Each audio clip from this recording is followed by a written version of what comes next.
Olá, sejam todos bem-vindos a mais uma aula do canal Gênios da Física. Na aula de hoje nós vamos continuar a resolução do livro-texto Moisés no Senswag, quarta edição, Eletromagnetismo, volume 3, capítulo 7, questão de número 1. Esse capítulo trata sobre campo magnético. Então eu vou ler o seu enunciado e em seguida resolver o problema. Então diz basicamente o seguinte aqui, problema 1, né? Uma bússola tende a oscilar antes de alinhar-se com o campo magnético da Terra. Considere uma agulha imantada de momento de dipolo magnético M e momento de inércia I, suspensa de forma a oscilar livremente em torno de um eixo vertical, situado no campo magnético horizontal uniforme B0. As direções de M e B0 formam inicialmente um pequeno ângulo θ0. Calcule a frequência angular de oscilação, desprezando o amortecimento, e mostre que sua determinação permite medir o módulo de M, do momento de dipolo magnético, e o campo magnético da Terra, certo? B0.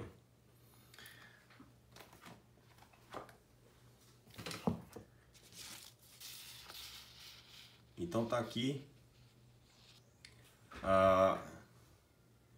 Então nós vamos resolver o problema, né? Então tá aqui, você tem aqui a questão 1 do capítulo 7, certo? Então aqui imagina a Terra, né? A Terra a gente sabe que ela é um grande ímã, né? Em primeira aproximação, então é como se eu tivesse o centro da Terra fosse formado por um grande ímã. E aí tem dois polos, né? As linhas de campo saem do norte, né, magnético, e chegam na parte sul magnética da Terra. E aí, esse campo magnético em torno da Terra, ele, em primeira aproximação, ele é um campo de dipolo magnético, certo? Então, não é um campo uniforme, não é um campo constante, tá? Mas aí, quando você está sobre a superfície da Terra, a gente sabe que quando você está sobre a superfície da Terra com uma bússola, né? Eu coloquei aqui 4 pontos aqui. Então, a bússola, a agulha da bússola tende, né? Tende a alinhar, né, a sua arte, né? Ela tenta alinhar a sua arte com o campo magnético naquele ponto, no local onde você está com a bússola, certo?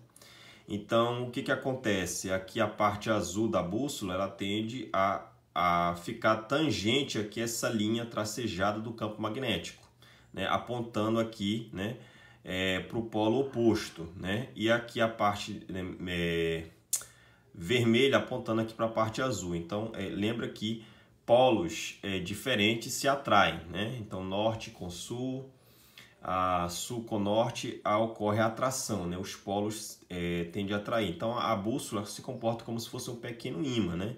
A sua agulha. E aí vai haver um alinhamento com o tempo da agulha da bússola com o campo magnético externo, que no caso é o da Terra, tá? Bem, então nessa configuração aqui, né? Então você sabe que quando você está no referencial olhando o campo magnético da Terra, de fora, né, da Terra, você vê que ele é um campo magnético em primeira aproximação de um dipolo, não é constante. E aí o que você vai fazer? Você vai quando você dá um zoom, né, você vai para o referencial sobre a superfície da Terra, você vê que essas linhas de campo elas estão tão próximas uma das outras, né, e igualmente espaçadas, que nessa região aqui, em torno da bússola, você vai ver um campo magnético da Terra praticamente constante, né? Então, dependendo do referencial, se você está fora da Terra, é um campo magnético em primeira aproximação de dipolo. Se você está exatamente sobre a bússola, né, em torno da bússola, você vai ver que o campo magnético, aqui as linhas de campo são linhas igualmente espaçadas e de mesmo módulo. Então, o campo constante, o campo magnético da Terra. Então, aqui você tem aqui a agulha da bússola. Ela pode oscilar aqui, nesse caso aqui, ela pode oscilar nesse sentido aqui do desenho. E a própria agulha da bússola ela tem um momento de dipolo magnético Mzinho. E aí você, ao analisar essa agulha no campo magnético aqui nesse ponto, né, você vai ver que está aqui a agulha, né, e o campo magnético da Terra, né, que é o campo externo, é praticamente constante, é um B0. Então está igualmente espaçado e de mesmo módulo, né? E aí, quando ocorre essa interação do campo magnético da Terra com a agulha, né, da bússola, você pode perceber que ela forma um ângulo inicialmente θ0, que ele diz no problema. Então, esse ponto C aqui é o centro, né, da agulha, né, onde a agulha está presa na bússola, então ela pode girar livremente aqui na horizontal. Então perceba que esse desenho, né, quando você está aqui na superfície da Terra, a agulha ela está paralela, né, a essa agulha do ímã, da bússola, ela está paralela à superfície do solo, né? E aí ela tende a alinhar, né, exatamente como foi colocado aqui, né, polos opostos se atraem, né? O polo norte da agulha com o polo sul da Terra e vice-versa, né? Então vou analisar o caso sem atrito aqui, considerando novamente o sistema de coordenadas I e J no plano e o eixo Z, né, K-chapéu, saindo do plano do papel. Então tá aqui a Terra, tá aqui o caso sem atrito, a agulha. Vamos analisar, vamos aplicar aqui, já que trata-se de uma rotação, vamos aplicar a lei de Newton da rotação. Então a lei de Newton da rotação diz que o torque resultante é igual ao produto do momento de dipolo magnético da agulha, produto vetorial com o campo magnético externo, que no caso é o da Terra, que nas proximidades da agulha é um campo constante. Tá? Bem, e aí você continua, né? O torque resultante, quanto é que vale esse torque, né? Lembra, o torque que nós vamos calcular aqui é o torque da força magnética, né, na agulha. Só que também, né, como você está nas proximidades da superfície da Terra, você também tem um campo magnético da Terra, o campo gravitacional da Terra, desculpa, né? Então, mas note que o torque resultante, né, as leis de Newton, né, você pode, é uma lei vetorial da rotação também, você vai aplicar em cada uma das direções aqui esse torque. Então, o torque paralelo à superfície do solo é exatamente o torque gerado pela força magnética. Já o torque gerado pela força peso, né, sobre a agulha, ele é um torque que está perpendicular à superfície da Terra, né? Lembra que o campo magnético, o campo gravitacional da Terra puxa a agulha para o centro da Terra. Então, esse campo aqui, a força peso, ela está na direção perpendicular ao plano da superfície do solo, ou seja, não vai contribuir para o torque da força magnética, né? Porque são perpendiculares. Então, a única contribuição que de fato vai afetar a agulha girar no sentido horário ou anti-horário, dependendo daqui da rotação dela, é exatamente o torque da força magnética, que atua paralela ao solo. E a força-peso não contribui porque o torque da força-peso é perpendicular a essa superfície, né? Então, o único torque aqui é o torque da força magnética. Então, de acordo com o nosso desenho aqui, o ângulo θ0 ele tende a crescer no sentido anti-horário. Então, pela regra da mão direita, né, os 4 dedos apontando no sentido anti-horário, o polegar está entrando no plano do papel, ou seja, está na direção menos K, o torque da força magnética, menos K chapéu. E aqui o que é o produto vetorial? É o módulo do momento de dipolo magnético, o campo externo, B0, né, da Terra, seno do ângulo entre eles, né, ou seja, o ângulo entre o M, que é o vetor do momento de dipolo magnético, e o campo magnético é o ângulo θ0.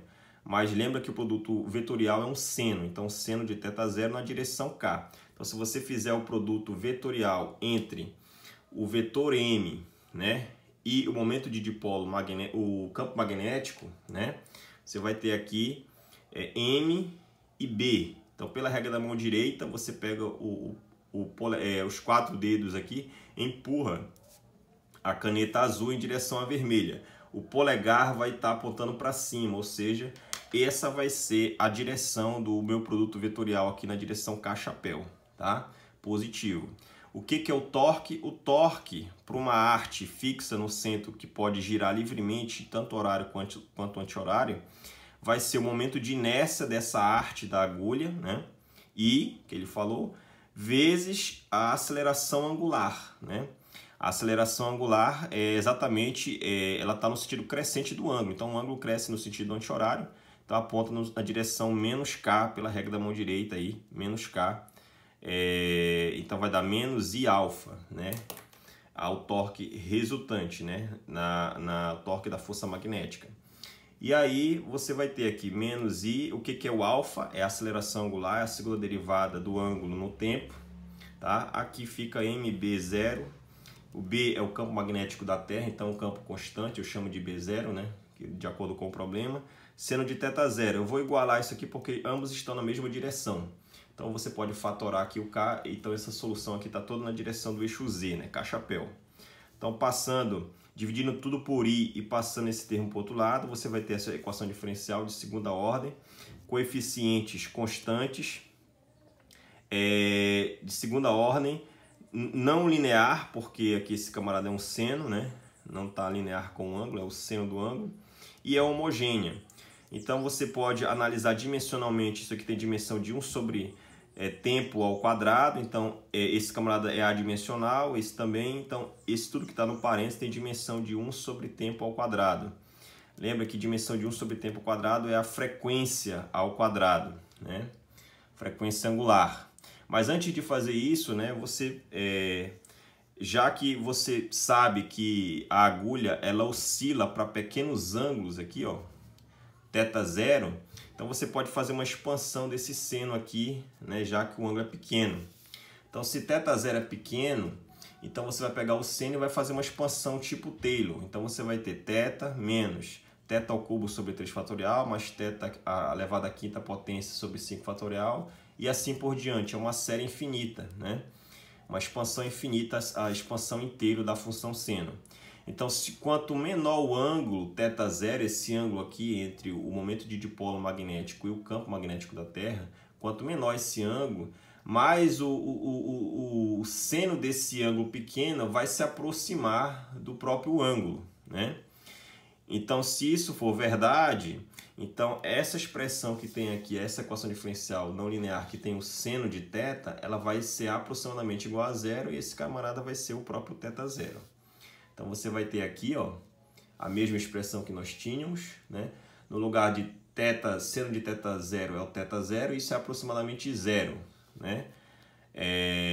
Quando o ângulo é pequeno, tá? O caso exato é igual a zero quando esse camarada for o seno, mas aí você faz essa aproximação, se o ângulo for pequeno você pode fazer isso tranquilamente. Isso aqui tem dimensão de ω0 quadrado, como eu havia falado. M, lembra que M é o momento de dipolo magnético da agulha, B0 é o campo magnético da Terra nas proximidades da bússola, né, que é um campo constante, e é o momento de inércia da agulha, né? Então você vai ter uma equação diferencial aqui do tipo MHS, do movimento harmônico simples, uma equação diferencial que você facilmente pode mostrar que dá seno e cosseno. E aí o que ele pede no problema é exatamente qual é a frequência angular, né? E qual é a frequência, a frequência angular desse sistema aqui, né? Então, o que vai acontecer? Essa agulha, se der essa equação diferencial, tirando o atrito, claro, essa agulha vai ficar oscilando para a direita, para horário, anti-horário, horário, anti-horário, horário, até com o passar do tempo, né? Quando ocorrer o atrito, o amortecimento, ela vai oscilando, oscilando, oscilando até parar, até ela alinhar aqui com o campo magnético externo, que é o da Terra. Mas inicialmente ela vai ficar oscilando horário e anti-horário como se fosse uma espécie de pêndulo, né? Uma espécie de pêndulo de torção, tá? Com momento de inércia aí. Então vai dar essa expressão aqui. Então esse camarada aqui, o ω0 é mb0 sobre I raiz quadrada. Essa é a frequência angular, né? É a velocidade, na verdade, velocidade angular, né, da agulha. E a sua frequência, lembra que a relação entre ômega e a frequência, a relação entre elas é por um fator de 2π. Então, se você quer achar a frequência, basta você pegar o ômega e dividir por 2π. Então, 1 sobre 2π vezes a frequência. E essa frequência é a raiz quadrada de mb0 sobre I, né?